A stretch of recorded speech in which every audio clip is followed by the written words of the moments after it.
আমলে নয়, রহমতে জান্নাত মিলে। হজরত জিব্রাইল আলাইহিসসালাম নবী করিম সাল্লাল্লাহু আলাইহি সাল্লামের কাছে এসে একটি ঘটনা বর্ণনা করেন। এক ব্যক্তি পাহাড়ের উঁচু চূড়ায় 500 বছর ধরে আল্লাহ পাকের ইবাদতে মাশগুল ছিল। ওই পাহাড়ের চারদিক লবণাক্ত পানি দ্বারা বেষ্টিত ছিল।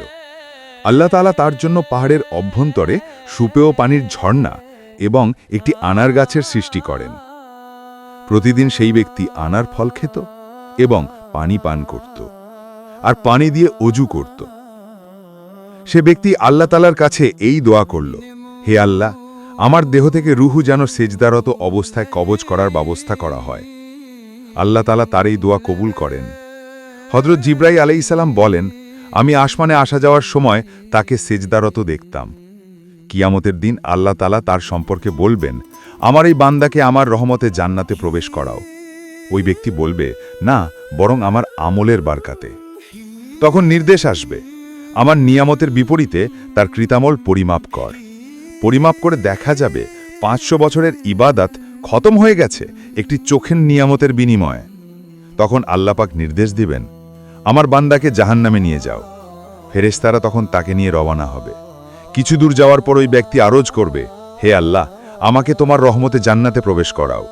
নির্দেশ আসবে, তাকে ফেরত নিয়ে আসো। আল্লাহ পাকের নিকট ফিরিয়ে আনার পর তাকে নিচের প্রশ্নগুলো করা হবে, আর সে বলবে, তোমাকে কে সৃষ্টি করেছেন? আল্লাহ, আপনি। এই কাজটা তোমার আমল না আমার রহমতের বরকাতে হয়েছে? আপনার রহমতে। তোমাকে 500 বছর ইবাদত করার শক্তি ও তৌফিক কে দিয়েছেন? হে আল্লাহ, আপনি। সমুদ্রের মাঝে পাহাড়ের ওপর তোমাকে কে পৌঁছিয়েছে? লবণাক্ত পানির মাঝে সুপেয় পানির ব্যবস্থা কে করেছে? আনার গাছ কে সৃষ্টি করেছে? তোমার দরখাস্ত মোতাবেক সিজদার মাঝে কে তোমার রুহু কবজ করার ব্যবস্থা করেছে? হে পরওয়ারদিগার, আপনি।